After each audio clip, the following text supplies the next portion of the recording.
Hello everybody and welcome to Wesley's Plant World with me, Wesley Peterson, and today we are out in my botanical garden area again because recently I worked on this border behind me here. I had a huge bright red Cornus Alba Siberica that I completely split up into many separate plants and placed around in many different areas in my garden.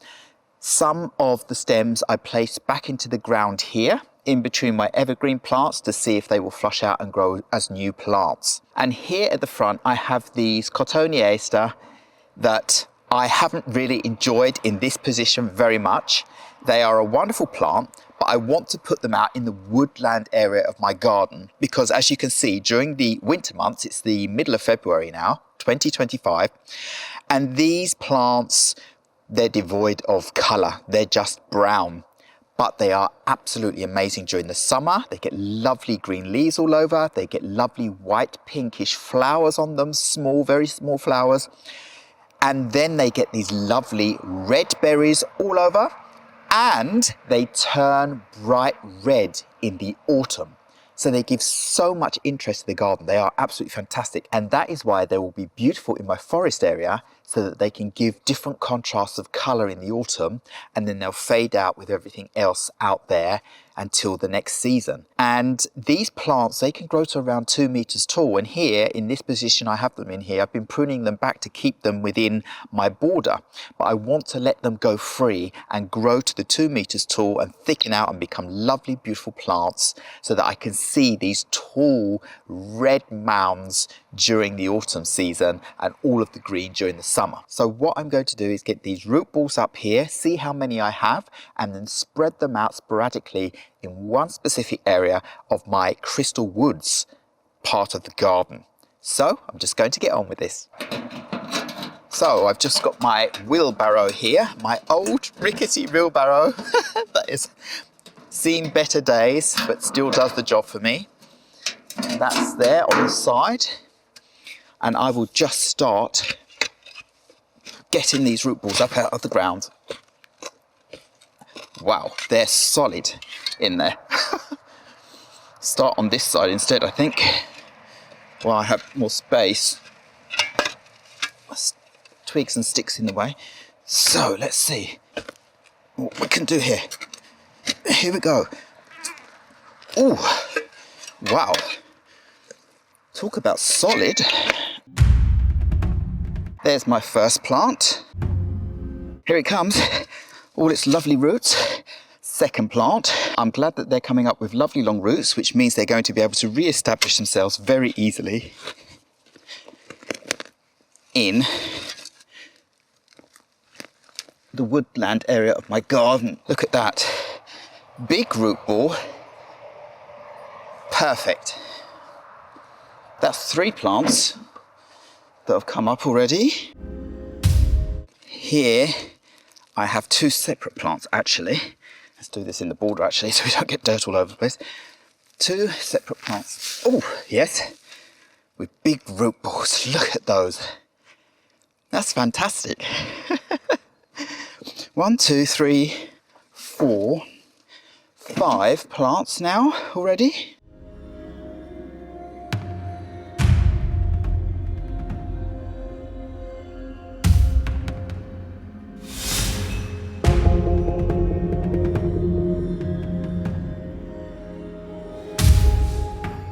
So after excavating all of those Cotoneaster out, I managed to get myself 13 separate plants. That's absolutely fantastic. And I have my border cleared out. And when I've finished with all of my planting, I'm going to come back and sort out the edge of the border here with my rocks, reform it, ready for when I'm going to plant out my taller evergreen bushes that I've decided to put in here. Fabulous. Let's go out to Crystal Woods.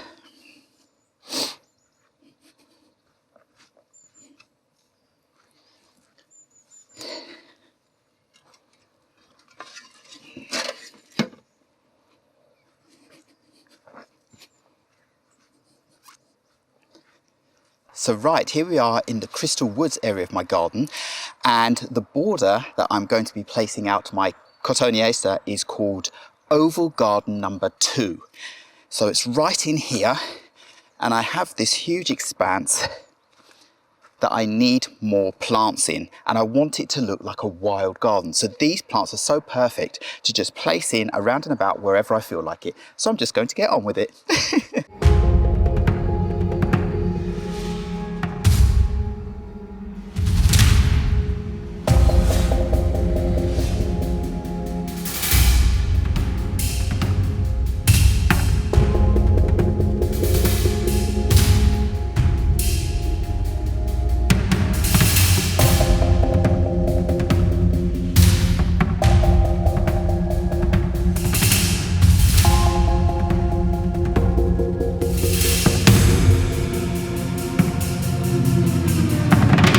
Now I have one more left. Where is it going to go? This is amazing. I got so much of the area covered with these. So exciting. I can't wait to see how they flush out now. Where's the last one going to go? Down here in the corner maybe. So now I have my last one to get into this hole here. And the soil here is absolutely amazing. So these plants should take off with no problem here. Really excited about this. Again, a little grouping of plants spread out to become a huge mass of plants in an area. It's amazing what you can do with plants and how much you can get out of a grouping that can be split and worked with, just like this.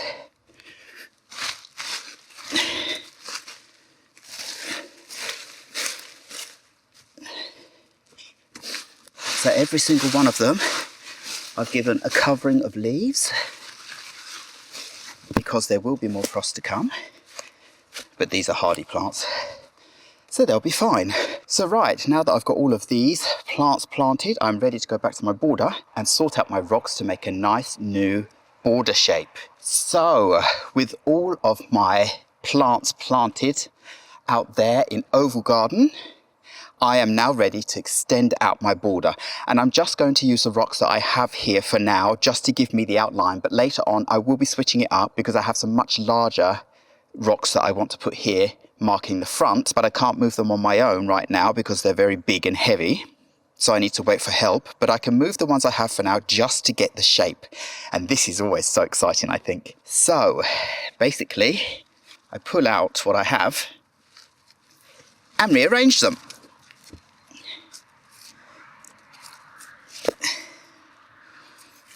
As quick and simple as can be. This doesn't have to take long, and it's not rocket science. It's gardening 101. And there you go, just like that, without even having to go and collect new rocks. I've created a little bit of the new shape of the border. The only thing that's important is that I wanted this border to meet up with this large rock that I'd already placed out, so I knew how far I wanted to go.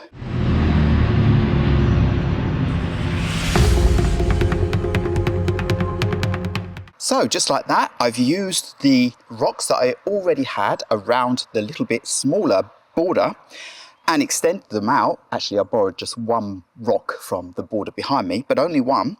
And now you can see the shape of the new border. This is going to look absolutely fabulous when I get my tall evergreen plants that I've yet to order and have shipped to me. And I'm going to buy some plants that are already 3 meters tall, so it's just going to fill out and be beautiful. And the border will be wide enough for them to bush out and for me to be able to plant some lower growing plants around the edge, evergreen or deciduous, we'll see. But as long as I have my large evergreen plants in the middle of this border, I will be happy. This worked out really, really well today. So you're going to have to come back to another video in the future where I finish this off, because I'm leaving this for now. It's the middle of February and I don't have any soil to fill it up, but basically I will be filling this up with twigs, old pieces of wood, leaves, soil and all sorts to build up the soil so it becomes nice and rich and a little bit more elevated. and then it will be ready for planting later on. But until then, it's just going to stay like this, and I will keep the excitement going until I get to finish this border. So we'll just have a quick closer look at my border here so you can see what's going on. There you go. So quite a bit bigger. And I really love getting out, extending borders and creating something new. There's our crystal cottage in the distance. And you can see the evergreen plants I already have going here. This Prunus laceraceus and the Boxus sempervirens and the stems from my Cornus, Alba, Siberica that we'll see if they'll flush out again for me. Lovely moss-covered boulders here, and then behind that, my annex down into the courtyard garden that I want to have separated with these high evergreen bushes. So this border is perfect, and it connects to our little frog pond over there with a walkway in between perfectly. So if I go further back, you can see the walkway down and the extension of the border, and you'll see that the annex will be hidden behind the higher bushes down there, so we won't be able to see all the way down, all the way through in one go. You'll have to go round the corner to see into the next part of the garden. That's the whole idea, to give a little bit more excitement. Yeah, I'm really pleased about how this has turned out for now. And from here you can see how the taller bushes will give coverage in this part of the garden. I'm really pleased how this has worked out. So I really hope you enjoyed seeing this video today and me transplanting my Cotoneaster and the transformation of my border, and that you've been inspired to go out and do a little something in your own garden or help somebody else with theirs. So all I have to say now is thank you very much once again for watching this video. Please remember to like, subscribe and hit the bell so you know when my next video will be coming up. And I will see you again very, very soon. Goodbye.